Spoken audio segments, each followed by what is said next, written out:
আজকে আমি হাদিস পড়ছি বিকাল বেলা বাসায়, আশ্চর্য কথা শুনে। একটা ছোট্ট বিষয়, আপনি এটারে আপনার কাছে মনে হবে একটা ছোট্ট বিষয়। নামাজি ব্যক্তির সামনে যে সূত্রা দেয়, এটা বুঝেননি আপনারা? মানে নামাজি ব্যক্তির সামনে দিয়ে যাতে কেউ না যায়, কথা বুঝছেন কিনা?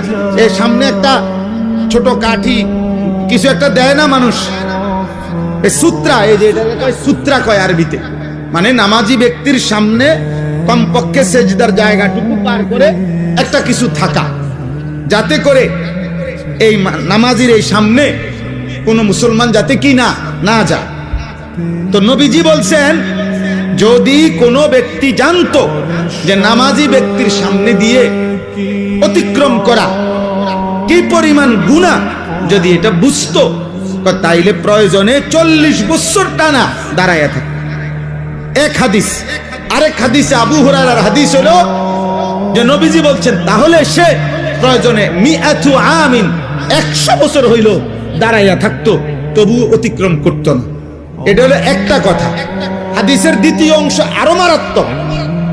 এই সামান্য এই বিষয়টা যে নামাজি ব্যক্তির সামনে দিয়ে যেন অতিক্রম না করে, নবীজি বলেন, তোমাদের নামাজের সামনে যদি কেউ অতিক্রম করতে চায়, তোমরা তাকে হাত দিয়ে প্রয়োজনে বাধা দাও। যদি বাধা না মানে, তাহলে তুমি তোমার শক্তি প্রয়োগ করো, মানে হাত জোর করে ধরে রাখো, যেন কোনোভাবে তোমার হাত ধাক্কাইয়া সে যাইতে না পারে। নবীজি বলেন এরপরে শব্দ, ফাইন্নামা হুয়া শাইতানুন শাইতানুন।